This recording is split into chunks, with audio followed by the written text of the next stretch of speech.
Okay, there's like a number of factors that probably have kept me off of making videos. Number one, work has been just really, really hectic. A You've been whole lot of busy. things going on. Very, very busy, and not just in terms of how many minutes a day that I'm working, but also in terms of like the drain on me emotionally and all that kind of stuff. Not Yeah, to complain, but it's sure. just a whole lot going on.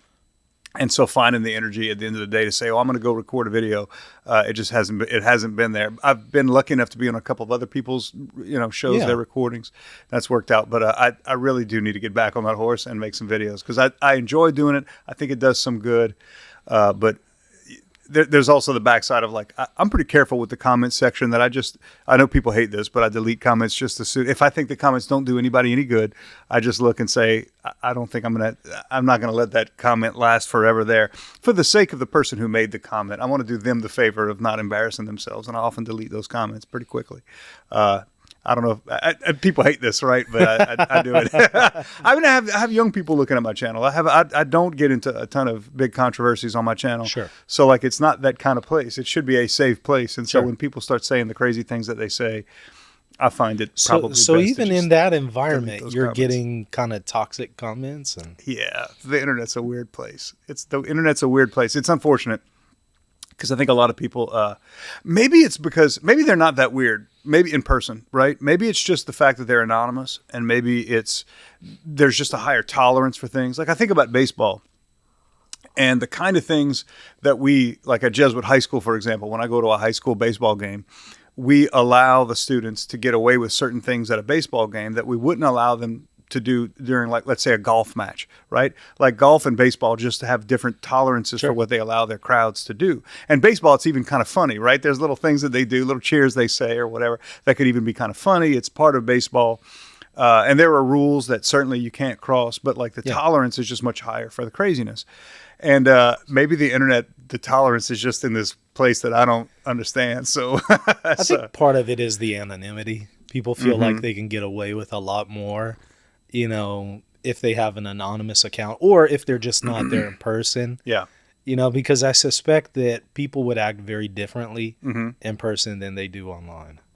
Maybe that's it. Okay, so maybe I think too another factor is when you walk into a church, people are respectful and quiet. Like you just can't help it. You just become quiet when you walk into a church. When you go to a baseball game, you can't help but cheer. Right. Somehow maybe they spend a lot of their time playing video games online or doing other things online that train their brain for not being respectful when they speak or type or whatever, So maybe part of it is that. I don't know, but I find that I just clean up the comments regularly, and it's just a little task that I do, and I'm sure it upsets people, but I do it. Because they'll say you're canceling them. I mean, here's the thing, and it's not that if somebody makes a respectful comment that disagrees with me, absolutely that comment can stay, no problem at all. But the kinds of things they say, I just don't find. I don't want to be a platform for that kind of silliness, Also, if you don't have time to respond to maybe an error that they're spreading that could really harm people, other people who read it, I wonder if there's wisdom in deleting the comment for that purpose. Maybe so. Yeah, maybe so. I would hope that people would not buy into the errors that they see just in the comment section. But maybe they are. Maybe You they would are. hope. Yeah, I would hope. I mean, I think there are plenty of errors online. Don't get me wrong, and there are Sure. plenty of pretty serious errors in the comment section. I usually try to correct those errors if I see them on somebody else's channel, if I see them on my channel. If it's an error that I think is made honestly, I just think there's just a whole lot of craziness that people don't care. What bothers me too is that, like, this is just a different topic, right? We're talking about theology. We're talking about spiritual things. We're talking about things that matter, in my opinion, matter more than anything.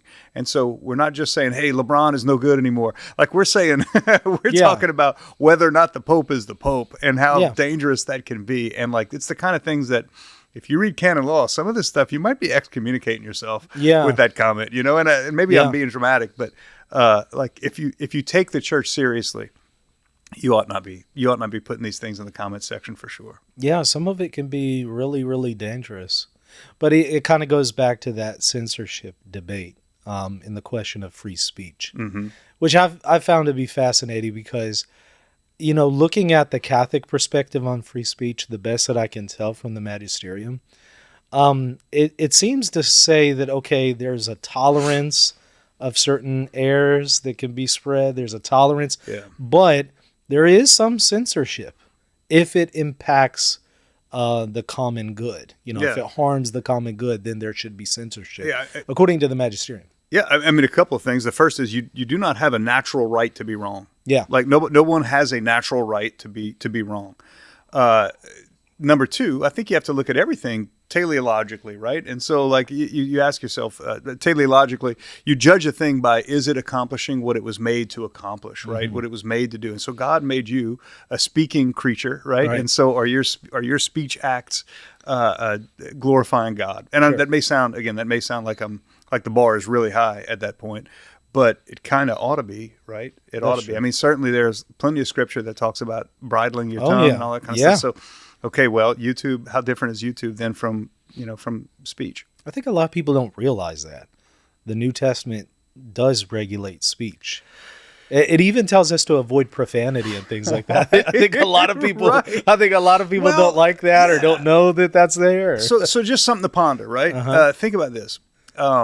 Using the Lord's name in vain, Mm-hmm. right? And how that's a pretty serious thing, right? Mm-hmm. And that's just words, right?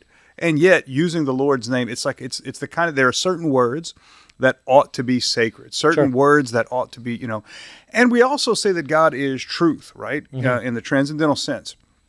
So if truth doesn't matter to me, and I just like to fly off the handle and spit out all kind of words and say all these kind of things, like there ought to be something inside of me that says, wait a second, speech itself is, speech matters, right? Yeah. Speech matters. And I don't mean to be like a prude and say, oh, you can never use bad words or four-letter words, whatever. But, think about the meaning of what we call them four-letter words. Sure. The reason why they're four-letter words is because to profane the name of God is to speak God's name. And it was meant only to be spoken in the right context, which meant in the temple. It was the only place you could use God's name, which was a four-letter word, the tetragrammaton, right? Oh, that's a good It was a point. four-character word. So it's not because cuss words have only four letters. I can think of a bunch of cuss words to my shame. I can think of a bunch of cuss words that have more than four letters and a couple that might have just two, like 2 or 3 letters. But the idea is that okay, so God's name shouldn't be spoken out in the streets. Like it's an abuse to use God's name just out in the streets whenever you feel like it. So that's where we get this connection with the word profanity, is because these are words that ought not be spoken. Mm-hmm. And when you think of those words that are typically profanity, they usually have to do with intimacy. They usually have to do with privacy, like things that you just don't do out in public, right? So they're bodily functions that we try to keep private. We try to keep to ourselves. Okay, so those words ought to matter, right? Words ought to matter a lot, and I think that spiritually, when we let that go, it's similar to blasphemous images, right? And I think it's something that in the East I think they have preserved in a great way, and in the West I think you see it a little bit more with statues and decorations in church that way. But like we ought to take more seriously those things which symbolize important or special other things, whether that's bodily functions or, Sure. or intimacy between a man and a woman, or even things that are holy that have to do with, not even, but maybe first, things that are holy that belong in the temple, that we ought not just let ourselves go and be totally free to say whatever we want and make fun of things, make jokes about things like that. Again, I'm not a prude about. I'm not saying you can never use I those get words, what you're but- saying, and I'm glad you mentioned the tetragrammaton and the use of it in the temple. Remember when I was learning Hebrew as a kid in Israel, we would read through the Torah, and every time you came to the divine name, they teach you not to actually read it. Instead, you substitute it with the word Adonai. That's right. Which means Lord. my Lord. Yeah. So, yeah. So I remember that, and so I knew even then, okay, this name is special. Yeah. And you can actually still see that to this day in the Catholic liturgy, because to my knowledge, Yahweh, the divine name, is never actually mentioned liturgically. It's used by theologians and in discussions. Like you'll see that in Catholic circles. It's mentioned in books, but not in the liturgy to my knowledge. There was a song that was very popular that said, Yahweh, I know you are near. And they've now changed it to, Oh Lord. Yeah, so they took it out. Yeah. And it was because several people who study this stuff, and this is what they do, and they kind of looked at that and said, rightly so, said this is not in our tradition of worship to just throw this name out there. Even in church, we ought not be using it as part of our hymn, part of the hymns that we sing. Yeah, and so that's kind of a continuation of Judaism and Christianity's background in Judaism, because even today Jews won't say the divine name. They'll say Hashem, the name, or something like that, but they won't actually say the name. That's right. And I mean, we try to talk around this sometimes. We say gosh and golly, and we say and okay, you might get laughed at if you talk that way, but at the same time, I do that all the time. At the same time, I think working your way around the use of some words is a good instinct. Yeah. Hey, have you been benefiting from this channel, but you're not supporting it? You're definitely guilty. Get over to patreon.com/Reason and Theology and support this channel if you've been benefiting from the content. Did I say get it done now? I mean right now. And if you can't support the show financially, you should at least be subscribed, right? Am I right or am I right? Yeah, I think he's right. I'm right. So go and hit the subscribe button right now.